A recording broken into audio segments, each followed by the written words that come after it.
Saludos, bienvenidos a otro video tutorial. Esta vez vamos a solucionar un problema asociado con el oscilador armónico monodimensional. Este ejercicio es el número 3 de la guía de oscilador armónico. Nos piden lo siguiente: encuentre la posición más probable de la partícula para el estado upsilon igual 1 del oscilador armónico.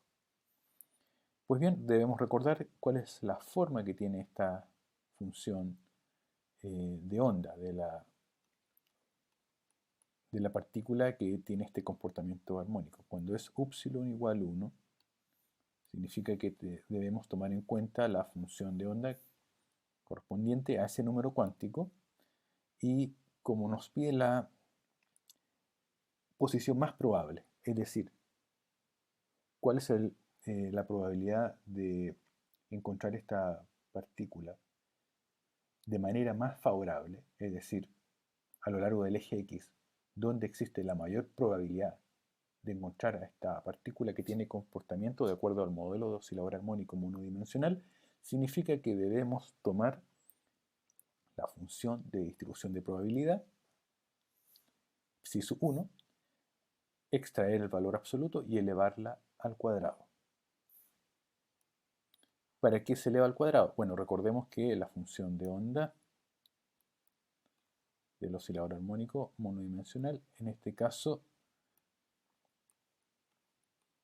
tiene esta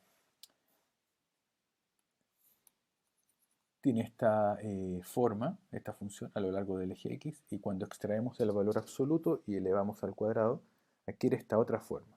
Entonces, para detectar la posición más probable, es decir, el valor de X que es más favorable de acuerdo a esta distribución de probabilidad, nosotros vemos claramente, es decir, esta es una detección gráfica visual, podemos ver claramente que en estas posiciones, es decir, en estos dos máximos, lo vamos a dibujar un poquito más recto.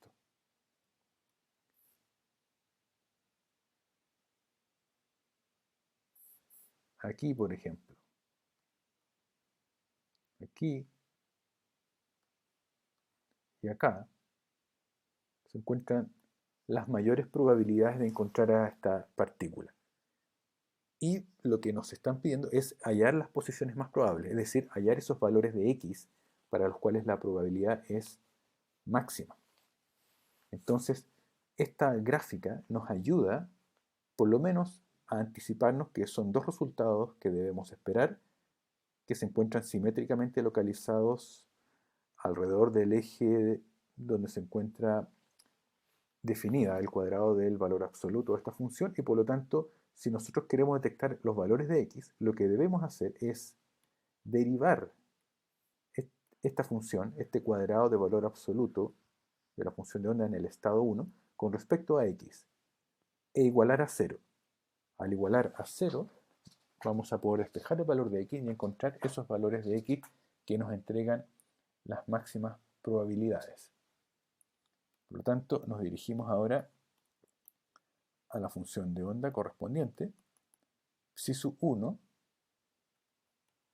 en la notación de Dirac, como aparece en la página 36 de la guía, se representa de esta manera.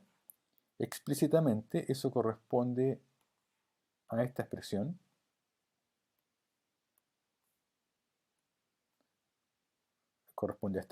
aquí está normalizada, 4 alfa al cubo dividido por pi, todo eso elevado a un cuarto por x y por esta función exponencial, recordando que esta alfa es simplemente un conjunto de parámetros: constante de fuerza, masa reducida y constante de Planck reducida, donde el alfa es simplemente este promedio armónico de masas. Esta es una media armónica.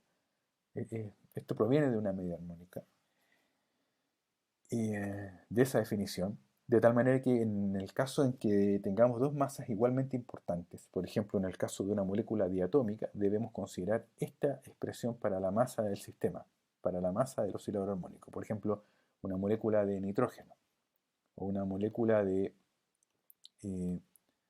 de cloruro de hidrógeno, donde tenemos dos átomos, hidrógeno y cloro.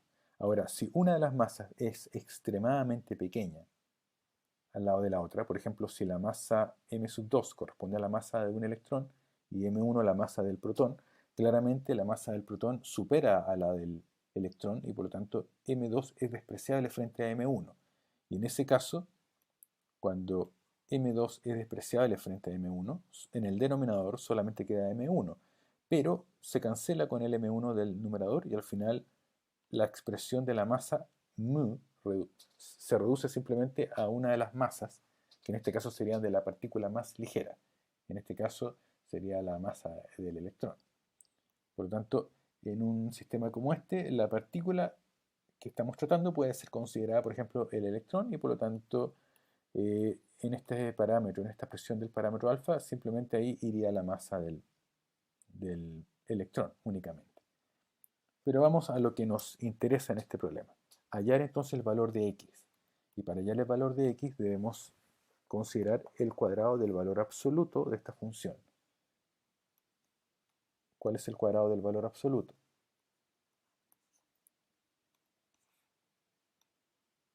Implica lo siguiente.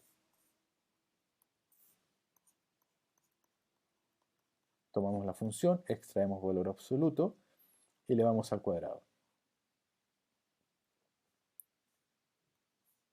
Eso equivale a colocar 4 alfa al cubo sobre pi y todo eso elevado a un medio multiplicado por x cuadrado y por e elevado a menos alfa x al cuadrado. Ese sería el cuadrado del valor absoluto de esta función. Y eso es lo que debemos nosotros derivar. Claramente, esto que está aquí adelante, que es la constante de normalización, no tiene ninguna relevancia desde el punto de vista de una derivada, porque al derivar solamente van a interesar aquellos términos que dependen de x. ¿Y por qué necesitamos derivar? Porque derivando se pueden encontrar justamente los valores, como ya les expliqué antes, en los cuales se localizan los máximos de esta función. Por lo tanto, si derivamos respecto a x e igualamos a 0, lo que estamos haciendo es simplemente detectar los valores de x para los cuales las pendientes de estas rectas tangentes a las curvas son paralelas al eje x, es decir, los valores en los cuales las pendientes son iguales a 0. Eso nos permite siempre encontrar puntos críticos en una función, ya sean máximos o mínimos. Ahora, observando la gráfica, solamente vamos a encontrar aquí dos máximos y un mínimo, porque recuerden que al derivar una vez e igualar a 0, vamos a encontrar todos eh, aquellos puntos o valores de x para los cuales eh, va a existir una recta tangente a la curva tal que su pendiente sea igual a 0. Y en este caso nos damos cuenta que son tres, aquellas que no estén en el infinito, por supuesto.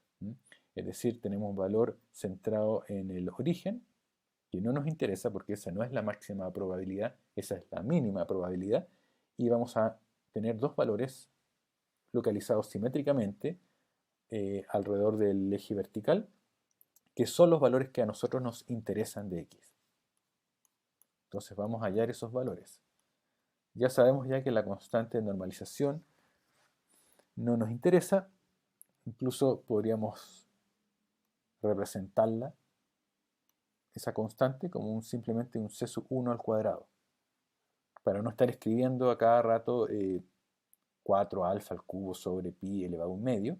Como es una constante, la podemos reemplazar por el momento por ese parámetro. Entonces ahora nos preocupamos de calcular la derivada del cuadrado del valor absoluto de esta función e igualar a 0.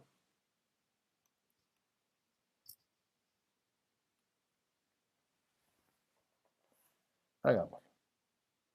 El c sub 1 al cuadrado,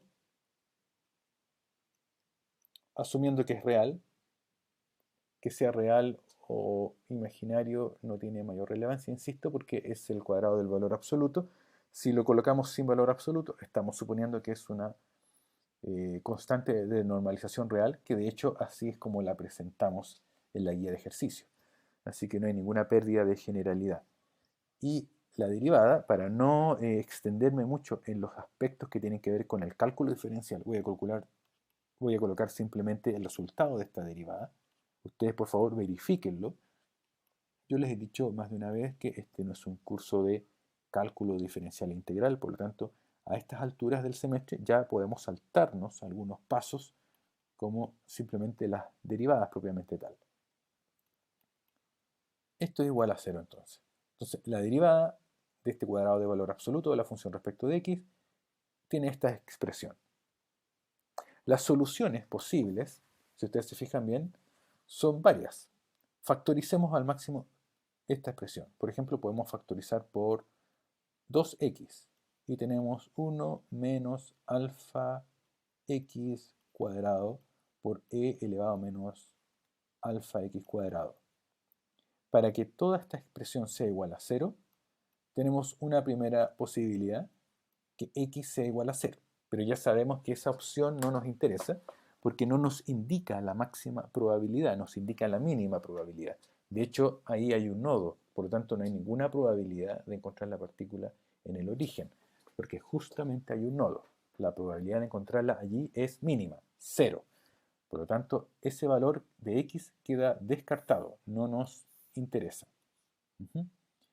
Otra posibilidad para que toda esta expresión sea igual a 0 es que el término entre paréntesis sea nulo o 0. Es decir, 1 menos alfa x cuadrado sea igual a 0. Al despejar ahí los valores que vamos a hallar, esto va a ser directo, son los siguientes. Despejemos aquí los valores entonces.